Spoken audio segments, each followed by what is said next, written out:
ఎప్పుడైనా first 2-3 weeks once అది cross అయిన తర్వాత మళ్ళీ అది ఫస్ట్ సో నమస్తే, వెల్కమ్ టు 9+ న్యూస్. నేను సంగీత. లేదండి, ప్రధాని మోదీ అధ్యక్షతన గురువారం కేంద్ర మంత్రివర్గ సమావేశం జరగనుంది. పైకి సాధారణ సమావేశం లాగే కనిపిస్తున్న మంత్రివర్గాన్ని పునర్వ్యవస్థీకరించుకున్నారంటూ వస్తున్న వార్తల నేపథ్యంలో ఈ భేటీకి అత్యంత ప్రాధాన్యత సంతరించుకుంది. కొందరిని మంత్రివర్గం నుండి తప్పిస్తారంటూ వార్తలు గుప్పుమంటున్న నేపథ్యంలో 25 మందికి పైగా మంత్రులకు ఇదే చివరి మాట కూడా వినిపిస్తోంది. మోదీ నెక్స్ట్ వచ్చే సినిమాలు దీంట్లో ఒక 5 కిలోలు అటు ఇస్తూ ఉంటారు. థ్యాంక్ యూ అన్న. అన్న సారీ అన్న, రఘు అన్న బ్యాక్ బెంచెస్ ప్లీజ్ అన్న. అన్న వినిపి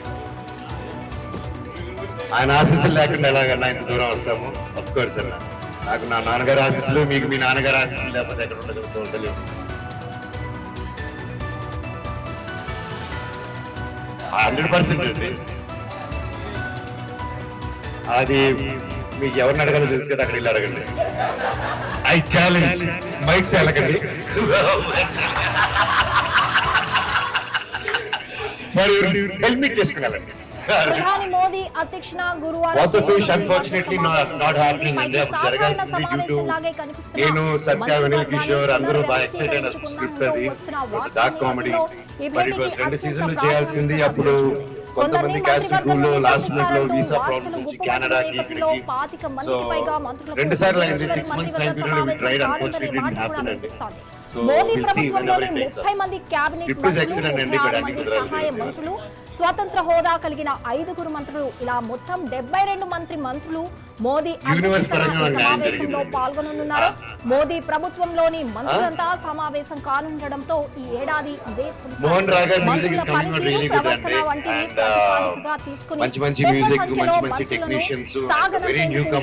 జరుగుతున్నాయని సమాచారం. సూర్యవంశి స్టార్ దీక్షితా చంద్రన్ హీరోయిన్లుగా, విజయ్ ఆదిరెడ్డి దర్శకత్వంలో రూపొందించిన feel good emotional drama Ramana కళ్యాణం కైట్స్ క్రియేషన్స్ బ్యానర్ పై రూపొందించిన ఈ మూవీ మే 22న ప్రపంచవ్యాప్తంగా థియేటర్లో విడుదల కానుంది. ఈ నేపథ్యంలో చిత్ర యూనిట్ మే 19 మంగళవారం రాత్రి హైదరాబాద్ లో గ్రాండ్ గా trailer launch and pre release event ను నిర్వహించింది. ఈ వేడుకకు ప్రముఖ రాజకీయ నాయకుడు ఎమ్మెల్యే చామకూర మల్లారెడ్డి, ఇంకా ప్రముఖ సీనియర్ నటుడు ఆలీ ముఖ్య అతిథులుగా హాజరై చిత్ర యూనిట్ కు తమ బెస్ట్ విషెస్ చెప్పారు. దీనికి సంబంధించి మరిన్ని డీటెయిల్స్ సిఎస్ఆర్ అందిస్తారు. సిఎస్ఆర్ చెప్పండి, ప్రధాని మోదీ అధ్యక్షతన ఈ రోజు మంత్రివర్గ సమావేశం జరగనుంది. దీని గురించి అప్డేట్స్. ఎగ్జాంపుల్ నేను రాత్రి యువరాజ్ గారితో నేను మా ట్రైలర్ కట్ కి ఏదో చేపిస్తాను, ఆయన ఒక పాట అవును బ్రో దానికోసమే కదా యూఎస్ వదిలేసి మన ఇక్కడికి వచ్చాము. సినిమా అంటే ప్యాషన్, చాలా గొప్ప విషయం అండి. అలా ఎంతో మంది ఉన్నారు ఇక్కడ. రామ్ జగదీష్ గారు ఉన్నారు. మీరు డైలాగ్స్ ఎవరైతే రాశారండి, నేను సినిమాలో చెప్పేటప్పుడు ఎక్కడ దానికి ఒళ్ళు కూడా పోకూడదు కదా, లేకపోతే మీనింగ్ తప్పకూడదు అని నేను చాలా కష్టపడ్డాను దానికోసం. అంత బాగా మీరు రాశారు dialogues. And actually star of today is Suraj. Suraj, you look so damn dapper, like such an amazing outfit యార్. I love you, you look so handsome. And ఎంత హ్యాండ్సమ్ ఉన్నారు, అంతకన్నా సోల్ఫుల్ మ్యూజిక్ మా సినిమాకి మీరు ఇచ్చారు. రమణీ కళ్యాణం కానీ, కల్లోలం కానీ, లేకపోతే మధురం కానీ, such beautiful songs, soulful music. Thank you so much and welcome to Telugu film industry Suraj. And Purna garu, ఆయన మ్యూజిక్ సోల్ఫుల్ గా ఇస్తే మీరు దానికి వెనకాల రాసిన చేయి చూడండి. So beautiful and you did such a good job, such a great job. Thank you very much. And Srinivas Reddy గారి సినిమాలో అంటే చాలా సినిమాల్లో మనకి కామెడీ చేస్తూ కనిపిస్తారు, బట్ ఈ సినిమాలో చాలా ఇంపార్టెంట్ కీ రోల్ ప్లే చేశారు. మీరు మా సినిమా చేసినందుకు నా వెంటే నా ఫిల్మ్ లో ఎక్కువ రివీల్ చేయలేను, బట్ ఉన్నందుకు sir thank you so much. చాలా బాగా వచ్చింది, అప్రిషియేటెడ్. అండ్ మన మధ్య చిన్న చిన్న పిల్లలు ఉన్నారు కదండి, వాళ్ళందరూ మేము షూటింగ్ లో చేసినప్పుడు ఇంత ఉన్నారు, నిజంగా బుడంకాయలు ఇంత ఉన్నారు. చూస్తే ఇంత లంబులాగా అయిపోయారు. నేను చూసి షాక్ అయ్యా, ఇంత త్వరగా మారిపోతారా అని చెప్పి. అండ్ దీపిక చికిత్సా విధానం ఉందా లేదా, ఎందుకంటే ప్రతి మహిళకు ఎన్నో సమస్యలు సవాళ్లు ఉంటాయి. ప్రతి సమస్యకు ఒక పరిష్కారం ఉంటుంది, ప్రతి సవాలుకు ఒక ఫలితం ఉంటుంది. ఆరోగ్యం, కుటుంబం, సంపద, చట్టం, అందం, ఫ్యాషన్, మీకు ప్రతి మహిళకు ప్రతి మహిళకు ఎన్నో సమస్యలు పురమాయించాలి. దీనికి అందుకు ICMR ను కూడా రంగంలోకి దించి ఆ ఎబోలా వైరస్ ఒకవేళ వస్తే కర్మగాలి వచ్చిందంటే మాత్రం దాన్ని ఏ విధంగా అడ్డుకోవాలి, ఎలాంటి మందులు లేకపోతే ఎలాంటి వ్యాక్సిన్లు తయారు చేయించుకోవాలి అని చెప్పనే అంశం పైన కూడా మన ప్రధాన అధ్యక్షతను జరగబోయేటువంటి కేబినెట్ మీటింగ్ లో ఇవన్నీ కూడా చర్చకొచ్చే అవకాశాలు అయితే ఉన్నాయి. అయితే సిఎస్ఆర్ ఇప్పుడు మంత్రుల పనితీరు పైన ప్రవర్తన పైన కూడా ప్రతిపాదికగా తీసుకుని పెద్ద సంఖ్యలో మంత్రులను కూడా సాగనంపే ఏర్పాట్లు కూడా చేస్తుందంటున్నారు. అసలు ఏ అంశాలు వచ్చే అవకాశం ఉందంటారు? అది మంత్రులు కేబినెట్ లో నుంచి ఎవరిని తీయాలి, ఎవరిని పెట్టుకోవాలి అనే అంశం పైన మాత్రం నాకు తెలిసి ఎప్పుడు కూడా కేబినెట్ లో అది చర్చలు జరగవు. అవి అధిష్టానం ఇంటర్నల్ గా జరిగేటువంటి కోర్ కమిటీ మీటింగ్ లో మాత్రమే ఇలాంటి చర్చలు వస్తాయి. అంత విస్తృత మిగతా ఎన్డీఏ భాగస్వామి పార్టీలుగా ఉన్నటువంటి తెలుగుదేశం కావచ్చు, లేకపోతే ఇంకా జనసేన, ఇలాంటి కొన్ని మిగతా పార్టీలన్నిటికి కూడా మంత్రులకి ఒక వివరణ ఇచ్చే అవకాశం ఉందే తప్ప మంత్రులను ఉంచాలా తీసేయాలా అనేది మాత్రం తుది నిర్ణయం తీసుకునే విధంగా మాత్రం అంత డెప్త్ లో అక్కడ మీటింగ్ జరగదు. ఒకవేళ ఎజెండా వస్తే ఒక వివరణ ఇవ్వడానికి మాత్రమే, అంటే ప్రధానమంత్రి వివరణ అడిగినట్లు కానీ, లేకుంటే హోమ్ మినిస్టర్ అమిత్ షా బండి సంజయ్ని వివరణ అడిగినట్టుగా ఇలాంటి అంశాలు మాత్రమే జస్ట్ క్లారిఫికేషన్ అడిగి వదిలేస్తారు తప్ప ప్రధాన ఎజెండాగా అది ఉండకపోవచ్చు. ప్రధాన ఎజెండాగా ఉండేది మాత్రం ఈ ధరల నియంత్రణ, దేశవ్యాప్తంగా జరుగుతున్నటువంటి ఆందోళనలు, వాటిని ఏ విధంగా ఎదుర్కోవాలనేటువంటి అంశాలు, మరలా ఎబోలా వైరస్ కనుక దేశంలోకి వస్తే ఏ విధంగా ఎదుర్కోవాలి, దానికి తగిన మందులు, చికిత్సా విధానం, లేకుంటే ఒకవేళ వైరస్ వచ్చిన తర్వాత అది స్ప్రెడ్ అవ్వకుండా, లేకుంటే ఇంకేదన్నా నియంత్రణ, అంటే ప్రజలకు ఎలాంటి అసౌకర్యం కలగకుండా, ప్రాణాపాయ స్థితులకు తలెత్తకుండా ఉండేందుకు ఒక వ్యాక్సిన్ ని తయారు చేయించుకోవాలా, ఆ వ్యాక్సిన్ తయారు చేయడానికి ఇట్లాంటి అంశాలు మాత్రమే ప్రధానంగా ఈ రోజు చర్చకు వచ్చేటువంటి అవకాశాలు అయితే ఉన్నాయి. Thank you CSR.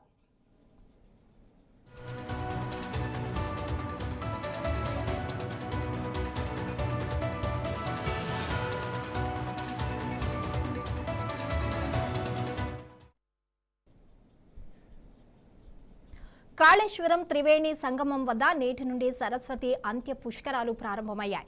ఇవాళ్టి నుండి జూన్ 1 వరకు 12 రోజుల పాటు పుష్కరాలు జరగనున్నాయి. తెల్లవారుజామున 5:43 తొలి పుణ్య స్నానం నిర్వహించారు. కంచెస్వామి విజయేంద్ర సరస్వతి తొలి పుష్కర స్నానం చేశారు.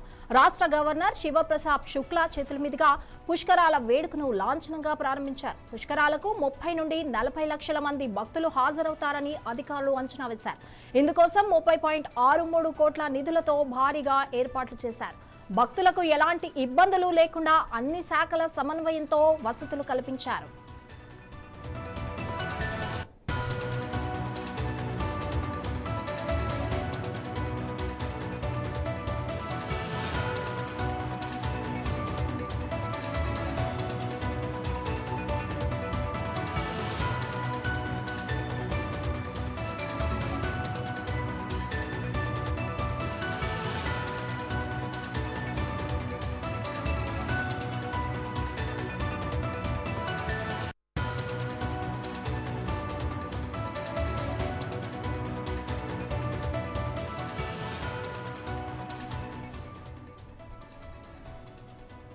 కాళేశ్వరం త్రివేణి సంగమం వద్ద నేటి నుండి సరస్వతి అంత్య పుష్కరాలు ప్రారంభమయ్యాయి. ఇవాల్టి నుండి జూన్ 1 వరకు 12 రోజుల పాటు పుష్కరాలు జరగనున్నాయి. తెల్లవారుజామున 5:43 తొలి పుణ్య స్నానం నిర్వహించారు. కంచి స్వామి విజయేంద్ర సరస్వతి తొలి పుణ్య స్నానం చేశారు. రాష్ట్ర గవర్నర్ శివప్రసాద్ శుక్లా చేతుల మీదుగా పుష్కరాల వేడుకను లాంఛనంగా ప్రారంభించారు. పుష్కరాలకు 30 నుండి 40 లక్షల మంది భక్తులు హాజరవుతారని అధికారులు అంచనా వేస్తున్నారు. ఇందుకోసం 30.63 కోట్ల నిధులతో భారీగా ఏర్పాట్లు చేశారు. భక్తులకు ఎలాంటి ఇబ్బందులు కలగకుండా అన్ని శాఖల సమన్వయంతో వసతులు కల్పించారు. దీని గురించి మరిన్ని డీటెయిల్స్ మా రిపోర్టర్ సుధాకర్ అందిస్తారు. సుధాకర్, అక్కడ ఏర్పాట్లు ఎలా ఉన్నాయి? థ్యాంక్ యూ సంగీత.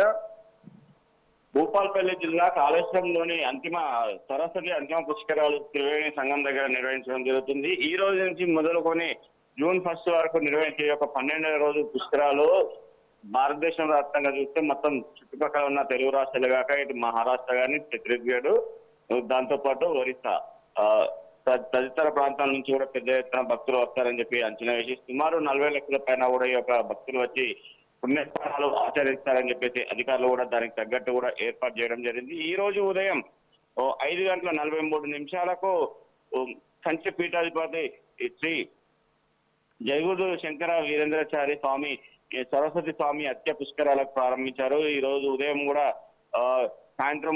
ఈ రోజు సాయంత్రం తెలంగాణ గవర్నర్ శివప్రతాప్ శుక్లా అన్నారు. అదే కాకుండా సరస్వతి అత్య పుష్కరాలకు సంబంధించి తెలంగాణ నుంచి కూడా భారీగా కూడా తెలంగాణ సరిహద్దు నుంచి భారీగా కూడా పెద్ద ఎత్తున కూడా వచ్చే అవకాశం ఉందని చెప్పేసి వీరందరి కోసం కూడా సుమారు 3,360 బస్సులు కూడా ఆర్టీసీ వారు కూడా ఏర్పాటు చేయడం జరిగింది. ఇదే కాకుండా చూస్తే ఈ రోజు మొత్తానికి ఈ యొక్క సరస్వతి పుష్కరాలకు సంబంధించి తెలంగాణ రాష్ట్రానికి సంబంధించిన మంత్రులు కూడా ఉదయం నుంచి కూడా స్నానాలు ఆచరిస్తున్నాడు.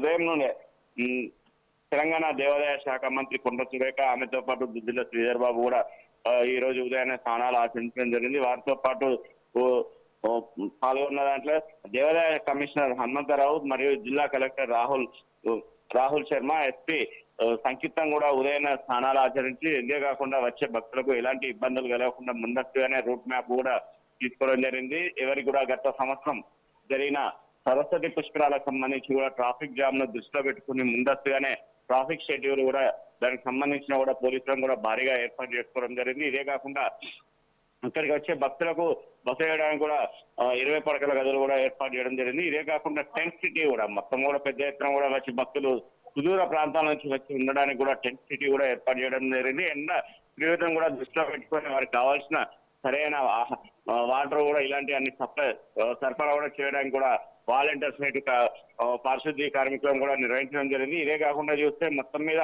ఈ యొక్క శాఖలో ఇప్పటి వరకు ఈ యొక్క పుష్కరాలకు సంబంధించి 36 శాఖల నుంచి కూడా మొత్తం ప్రతి ఒక్క డిపార్ట్మెంట్ నుంచి కూడా పాల్గొనే వారందరూ కూడా అక్కడ కావాల్సిన ఏర్పాట్లే కాకుండా దానికి సంబంధించిన పూర్తి స్థాయిలో ఎలాంటి ఇబ్బందులు రాకుండా కూడా తీసుకోవాలని చెప్పడం జరిగింది. ఎందుకంటే ఎండ 43 నుంచి 45, 46 వరకు కూడా రానున్నాయని చెప్పేసి ముందస్తుగానే చెప్పడంతో పాటు వారికి కావాల్సిన ఏర్పాట్లు కూడా చేయడం జరిగింది. వైద్య శిబిరాలు కూడా ప్రతి కిలోమీటర్ దూరంలో ఒక వైద్య శిబిరం కూడా ఏర్పాటు చేశారు. ఎందుకంటే ఇటు టెంపుల్ నుంచి కాళేశ్వరం సరస్వతి పుష్కరానికి రావడానికి సుమారు 2 కిలోమీటర్ల దూరం ఉంటుంది. ఇదే కాకుండా చుట్టుపక్కల ప్రాంతాలకు కూడా ఎక్కడైతే పార్కింగ్ ప్రాంతాలు ఉన్నాయో ఒక పార్కింగ్ ప్రాంతాలకు కూడా వారికి కావాల్సిన ఏర్పాట్లు కూడా ఎప్పటికప్పుడు కూడా నిర్వహించడం జరుగుతుంది. ఇటు సంకీర్తన ఎస్పీ అతని పర్యవేక్షణలోనే అతనే కాకుండా ఇటు ములుగుకు సంబంధించిన ఎస్పీ కూడా మొత్తం వీరందరూ సమక్షంలో ఇటు పెద్దపల్లికి సంబంధించిన జిల్లాకు సంబంధించిన అధికారులు కూడా మొత్తం పెద్ద ఎత్తున కూడా పాల్గొని ఎలాంటి ఇబ్బందులు కూడా వచ్చే భక్తులకు కూడా ఇటు రవాణా సౌకర్యం కూడా ప్రతి ఒక్కరి నిరంతరం ఆర్టీసీ వాళ్ళు కూడా చూడడం జరుగుతుంది. ఆర్టీసీకి సంబంధించిన డిఎం కూడా అతను కూడా అక్కడ ఉండి మొత్తం 12 రోజుల పాటు ఈ పుష్కరాలు జరగనున్నాయి. మరి అక్కడ ఏర్పాట్లు అంటే వసతి ఏర్పాట్లు ఉంటే దూరం నుంచి కూడా చాలా మంది వస్తూ ఉంటారు. వాళ్ళకి వసతి ఏర్పాట్లు ఎలా ఉన్నాయంటారు? అక్కడ వచ్చే భక్తులకు ఎవరికి కూడా ఎలాంటి ఇబ్బందులు ఉండకుండా ముందస్తుగానే సుదూర ప్రాంతాల నుంచి కూడా వచ్చే వారికి కూడా టెంట్ సిటీ కూడా ఏర్పాటు చేయడం జరిగింది. ఒక టెంట్ సిటీలో కూడా పెద్ద ఎత్తున కూడా పబ్లిక్ కూడా వచ్చి ఉండడానికి కూడా ఆస్కారం ఉంటుందని చెప్తున్నారు. అదే కాకుండా అక్కడ ఉన్న ప్రైవేట్ సంబంధించిన కొన్ని వసతి గృహాలు కూడా ఉన్నాయి. దాంతో పాటు ఇటు హరిత కాకతీయ కూడా ఉంది. ఇలాంటి ప్రాంతాలు కూడా ఉండడంతో పాటు ఎవరికి ఇబ్బందులు లేకుండా వచ్చే వారికి కూడా మొత్తం వారు ఎప్పుడు వచ్చినా కూడా ఇబ్బంది లేకుండా ఉంటుందని చెప్పేసి దానికి సంబంధించిన దాంట్లో కూడా మొత్తం ఏర్పాటు చేయడం జరిగింది. ఇదే కాకుండా చూస్తే వీరికి ఏ భక్తులు ఎట్లా వచ్చినా కూడా సురక్షితంగా వాళ్ళ ప్రయాణం ముగించుకోవాలని చెప్పేసి కూడా కొన్ని ఇట్లా హోర్డింగ్స్ కూడా ఏర్పాటు చేయడం జరిగింది. స్పీడ్ పోకుండా కూడా స్పీడ్ కంట్రోల్ కూడా ఏర్పాటు చేస్తారు. ఎందుకంటే గత సంవత్సరం కూడా పుష్కరాలలో కూడా ఈ యొక్క ట్రాఫిక్ సమస్య పెద్ద ఎత్తున ఏర్పడంతో పాటు ఇలాంటి ముందస్తు చర్యలు చేపట్టడం జరుగుతుంది. సంగీత. Thank you Sudhakar.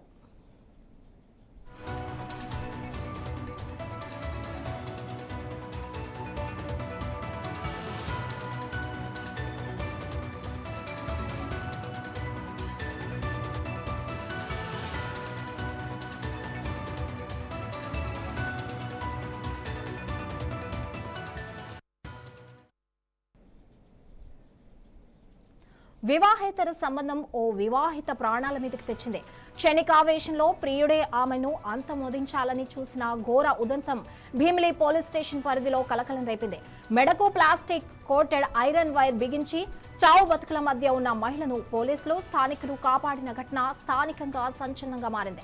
పోలీసులు స్థానికులు తెలిపిన వివరాల ప్రకారం మధువాడ వైఎస్ఆర్ కాలనీకి చెందిన ఆశ అనే మహిళకు ఇదివరకే వివాహమై ఒక సంతానం ఉంది. భర్తతో వచ్చిన విభేదాల కారణంగా ఆమె దూరంగా ఉంటోంది. ఈ క్రమంలో మధువాడ స్వతంత్ర నగర్ ప్రాంతానికి చెందిన కొయ్య కార్తిక్ అనే వ్యక్తితో ఆమెకు పరిచయం ఏర్పడింది. కార్తిక్ కూడా ఇదివరకే వివాహమై 2 పిల్లలున్నారు. అయినప్పటికీ గత 5 ఏళ్లుగా వీరిద్దరూ సహజీవనం సాగిస్తున్నారు. గత కొంతకాలంగా వీరి మధ్య తీవ్ర మనస్పర్ధాలు చోటు చేసుకున్నట్లు తెలుస్తోంది. మంగళవారం అర్ధరాత్రి దాటిన తర్వాత సుమారు 2 గంటల సమయంలో ఇద్దరి మధ్య గొడవ పెద్దదైంది. దీంతో ఆగ్రహానికి గురైన కార్తిక్ ఆశను హతమార్చాలనే ఉద్దేశంతో ఆమె మెడకు ప్లాస్టిక్ కోటెడ్ ఐరన్ వైర్ గట్టిగా చుట్టి ఊపిరాడకుండా చేశారు. ఆమె స్పృహ కోల్పోవడంతో చనిపోయిందని భావించిన కార్తిక్ గ్రేహౌండ్ సమీపంలోని భావికొండ ప్రాంతంలో పడేశాడు. అనంతరం అర్ధరాత్రి సమయంలోనే తన బావకు ఫోన్ చేసి నేను ఆశను చంపేశానంటూ ఒక వాయిస్ మెసేజ్ పంపి పరారయ్యాడు. విషయం తెలుసుకున్న కార్తిక్ బావ వెంటనే భీమిలి పోలీసులను ఆశ్రయించి సదరు వాయిస్ మెసేజ్ వివరాలను సిఐకు అందజేశారు. దీంతో భీమిలి సిఐ తిరుమలరావు ఆధ్వర్యంలో పోలీసులు రాత్రంతా భావికొండ, గ్రేహౌండ్స్ అటవీ పరిసర ప్రాంతాల్లో విస్తృతంగా గాలింపు చర్యలు చేపట్టారు. రాత్రి సమయంలో దట్టమైన చీకటి కారణంగా ఆమె ఆచూకీ లభించలేదు. బుధవారం తెల్లవారుజామున జీవీఎంసీ 4వ వార్డు పరిధిలోని కాపుల ఉప్పాడ, ఉడా లేఅవుట్స్, గ్రేహౌండ్స్ పరిసర ప్రాంతాల్లో ఆశ అపస్మారక స్థితిలో పడి ఉండటాన్ని గమనించిన స్థానికులు అటుగా వెళ్తున్న వారు వెంటనే 108 అంబులెన్స్ కు పోలీసులకు సమాచారం అందించారు. దీనికి సంబంధించి మరిన్ని డీటెయిల్స్ మా వైజాగ్ రిపోర్టర్ వాసు అందిస్తారు. వాసు, దీని గురించి అప్డేట్ ఏంటి? Thank you Sangeetha. Bheemili police station పరిధిలో దారుణంగా వెలికి చూసింది. వివేహేతర సంబంధం కారణంగా మహిళ ప్రాణాల మీదకి తెచ్చుకుందని చెప్పుకోవచ్చు. క్షణికావేశంలో ప్రియుడు ఆమెను అంతమొందించాలని చేసిన ఘోర ఘటన స్థానికంగా కలకలం రేపిందనే చెప్పుకోవచ్చు. వివాద ఆత్మహత్యయత్నం లేదా ఇది కావాలని చేసిందా అనే దానిపై అయితే ఇంకా క్లారిటీ రావాల్సి ఉంది. అయితే ఎవరైతే వివాహితుందో ఆమె ఆశ అనే ఆమెతో వేరే వ్యక్తి అక్రమ సంబంధం పెట్టుకున్నట్టుగా అయితే తెలుస్తా ఉంది.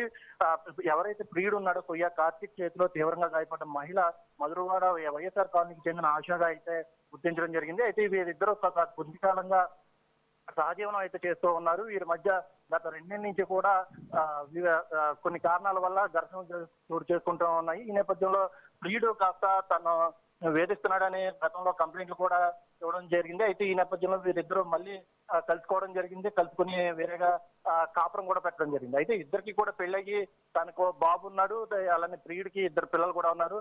అయితే ఇద్దరు కూడా ప్రియుడు భార్యను వదిలేసి ఉన్నాడు, ప్రియురాలు భర్తను వదిలేసి ఇద్దరు సహజీవనం చేస్తున్నటువంటి పరిస్థితి. అయితే ఈ నేపథ్యంలో ప్రియురాలు తనని పెళ్లి చేసుకోవాలని ఒత్తిడి తీసుకురావడంతో ప్రియుడు కాస్త కోపోద్రేకంలో తనను చంపాలని ప్రయత్నించడం జరిగింది. అయితే ఒక ఇనప వైరు తీసుకుని తన మెడకి చుట్టి చంపాలని ప్రయత్నం చేశాడు. అయితే ఈ నేపథ్యంలో తన స్పృహ కోల్పోయిన నేపథ్యంలో ఆమె చనిపోయిందని అనుకుని తన పక్కనే ఉన్నటువంటి ఒక అటవీ ప్రాంతాన్ని తీసుకెళ్లి అక్కడ వదిలేయడం జరిగింది. అయితే ఈ నేపథ్యంలో ఎవరైతే ప్రియుడు కార్తిక్ ఉన్నాడో ప్రియుడు కార్తిక్ వాళ్ళ బావకి తన ఆశాన అమ్మాయితో సహజీవనం చేస్తున్నానో ఆ అమ్మాయిని చంపేశానంటూ కూడా ఒక వాయిస్ రికార్డ్ పంపించడం జరిగింది. అయితే ఎవరైతే కార్తిక్ బావ ఉన్నాడో బావ భీమిలి పోలీస్ స్టేషన్ కి తెలియజేయడం జరిగింది. తన బావ మధ్య ఒక ఆమెతో అక్రమ సంబంధం పెట్టుకున్నాడు, ఆమెతో సహజీవనం చేస్తున్నాడు, ఆమెని అంతమొందించానని చెప్పేది ఒక వాయిస్ మెయిల్ పంపించాడు. అలానే దీంతో పోలీసులకి ఈ సమాచారం అందించాడు. అయితే వెంటనే భీమిలి పోలీసులు చర్యలు చేపట్టారు. ఈ మృతదేహాన్ని కనుక్కోవడానికి చుట్టుపక్కల ఉన్నటువంటి ప్రదేశాలన్నీ కూడా వెతకడం మొదలు పెట్టారు. అయితే ఎక్కడ కూడా చీకటి పడడంతో ఆమె ఆచూకీ ఎక్కడ కనిపించలేదు. అయితే ఈ రోజు తెల్లవారుజామున అక్కడ ఉన్నటువంటి అటవీ ప్రాంతంలో కొంతమంది వాకర్స్ వాకింగ్ చేస్తూ ఉన్నారు. అయితే ఈ నేపథ్యంలో ఈ ఆశ అనే ఆమె కొన ఊపిరితో ఉన్నట్టు పోలీసులు ఆచూకీ అయితే తెలుసుకున్నారు. ఇప్పుడు బాధితురాలి పరిస్థితి ఎలా ఉంది? పోలీసులు ఏదైనా వాంగ్మూలం సేకరించారా అతని నుంచి? అయితే ఆమె పొజిషన్ అయితే ఇప్పటికీ క్రిటికల్ గానే ఉందని చెప్పుకోవచ్చు. భీమిలో ఒక ప్రైవేట్ ఆసుపత్రిలో ఆమెకు చికిత్స అయితే అందిస్తా ఉన్నారు. అయితే ఆమె ఇంకా ఐసీయూలో ఉన్నట్టు అయితే పోలీసులు అయితే చెప్తా ఉన్నటువంటి పరిస్థితి. అయితే ఆమె కోలుకోగానే ఆమె వాంగ్మూలం తీసుకుని ఎవరైతే ప్రియుడు ఉన్నాడో ప్రియుడిపై కేసులు పెట్టి ఆయన అరెస్ట్ చేస్తామని కూడా చెప్తున్నారు. అయితే ఇప్పటికే కార్తీక్ కోసం వెతుకులాడుతూ ఉన్నారు. ఆయన అయితే పరారీలో ఉన్నట్టయితే భీమిలి పోలీసులు అయితే తెలుపుతా ఉన్నారు. అయితే ఎవరైతే ఈ ఆశ ఉందో ఆశ బంధువులు కూడా అక్కడ చేరుకున్నారు. ఎవరైతే ఈ కార్తీక్ ఉన్నారో కార్తీక్ పై చర్యలు చేపట్టాలని ఆశ బంధువులు అయితే కోరుతున్నటువంటి పరిస్థితి Sangeeta. Right, thank you Vasu.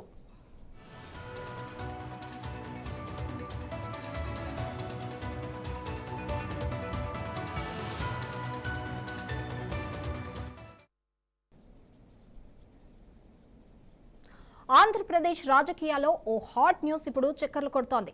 అధికారంలోకి వచ్చి కూటమి ప్రభుత్వం ఇంకా పూర్తిగా సెటిల్ అవ్వకముందే మరో కీలక పరిణామం తెరపైకొచ్చింది.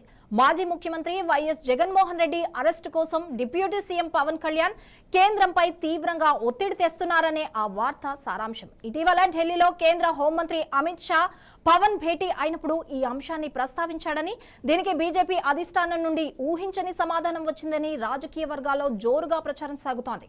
ఇంతకీ ఈ ప్రచారంలో నిజమెంత? కేవలం రాజకీయ ఊహాగానమా, లేక దీని వెనుక బలమైన కారణాలున్నాయా? లక్ష్యంగా దాడులు జరుగుతాయని చాలా మంది ఊహించారు. ఇప్పుడు ఆ ఊహాగానాలకు బలం చేకూరుస్తూ వైఎస్ జగన్ అరెస్టు అంశం తెరపైకి వచ్చింది. Deputy CM Pawan Kalyan, CM Chandrababu Naidu ఒత్తిడితోనే ఈ విషయాన్ని అమిత్ షా దగ్గర ప్రస్తావించినట్టు సమాచారం. జగన్పై చాలా కాలంగా ఉన్న సిబిఐ, ఈడీ అక్రమాస్తుల కేసులను తిరగదోడి ఆయన్ని అరెస్ట్ చేసేలా చర్యలు తీసుకోవాలని పవన్ కోరినట్టు తెలుస్తోంది.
మొత్తం మీద చూస్తే జగన్ అరెస్టు వ్యవహారం ఏపీ రాజకీయాల్లో ఓ కొత్త తుఫాన్కు సంకేతంగా కనిపిస్తోంది.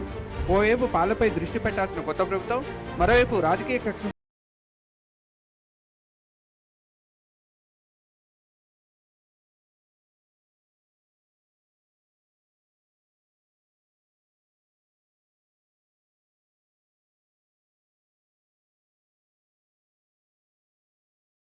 చూడాలి. వరంగల్ జిల్లాలో చోటు చేసుకున్న ఒక పాశవిక జంట హత్యల కేసులో జిల్లా మొదటి అదనపు న్యాయమూర్తి జె మైత్రేయి నిందితుడికి మరణశిక్ష విధిస్తూ చారిత్రాత్మక తీర్పు వెలువరించారు. 2024 జూలై 10 అర్ధరాత్రి వేళ చెన్నారావుపేట మండలం చింతల తాండాలో జంట హత్యల ఘటన చోటు చేసుకుంది. గుండెంగ గ్రామానికి చెందిన ఆటో డ్రైవర్ మేకల నాగరాజు తాండాకు చెందిన దీపికను ప్రేమ వివాహం చేసుకున్నాడు. అయితే నాగరాజు ప్రవర్తన నచ్చక దీపిక పుట్టింటికి వచ్చేయడంతో తన భార్యను దూరం చేశారనే పగతో నాగరాజు కక్ష పెంచుకున్నారు. అర్ధరాత్రి వేళ కత్తితో దీపిక కుటుంబంపై విచక్షణారహితంగా దాడి చేయగా ఆమె తల్లి సుగుణ అక్కడికక్కడే మృతి చెందగా తండ్రి శ్రీను ఆసుపత్రి మార్గ మధ్యలో మృతి చెందారు. తీవ్ర గాయాలైన దీపిక, ఆమె సోదరుడు మదన్ ప్రాణాలతో బయటపడ్డారు. నెక్కొండ సిఐ శ్రీనివాస్ పక్కా సాక్ష్యాధారాలతో ఛార్జ్ షీట్ దాఖలు చేయగా బాధితుల తరపు స్పెషల్ పీపీ బృందాన్ దేవి వాదించారు. నిందితుడి చర్య అత్యంత పైశాచికమైందని, సమాజంలో ఇలాంటి నేరగాళ్లకు జీవించే హక్కు లేదని స్పష్టం చేస్తూ నిందితుడు నాగరాజుకు మరణించే వరకు ఉరిశిక్ష అమలు చేయాలని న్యాయమూర్తి తీర్పునిచ్చారు.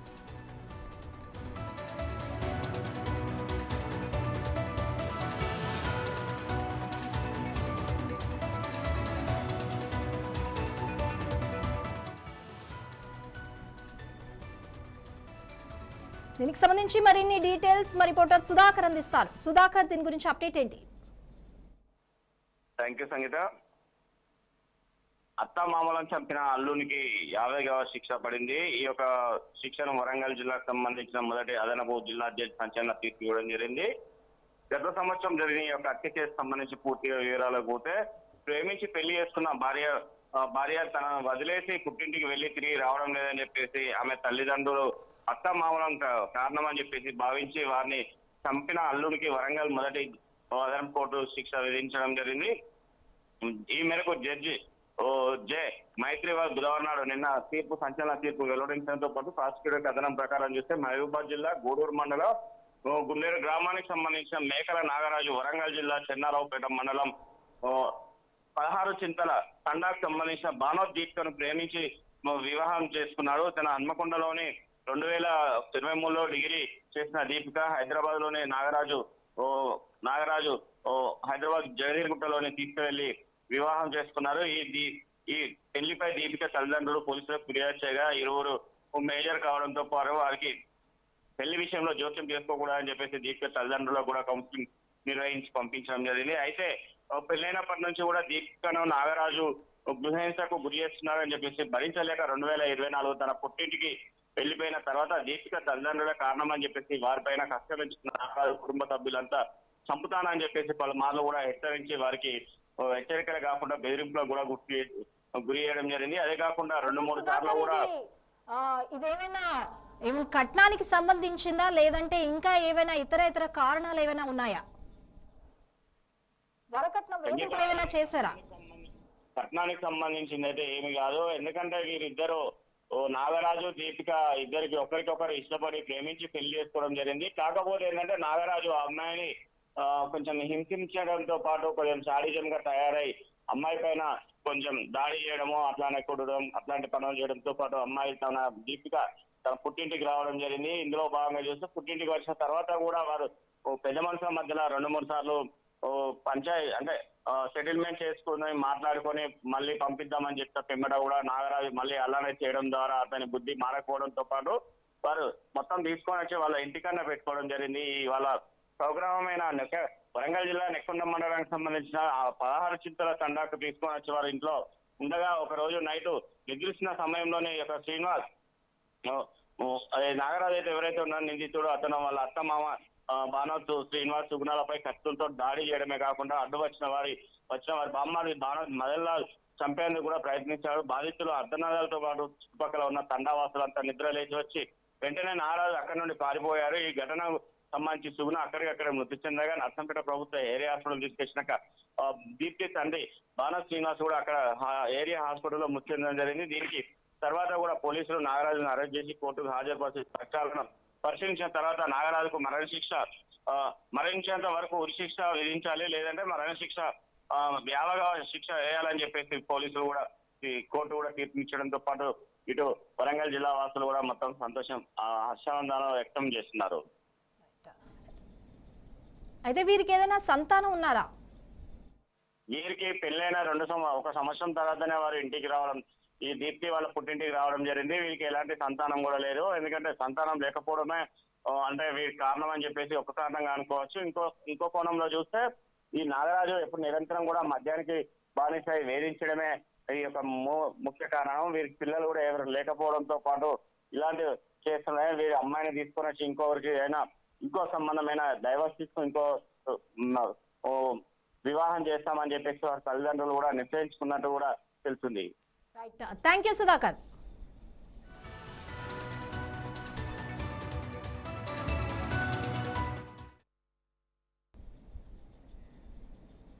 ఇవి ఇప్పటి వరకు అప్డేట్స్. మరిన్ని అప్డేట్స్ కోసం చూస్తూనే ఉండండి 9+ న్యూస్.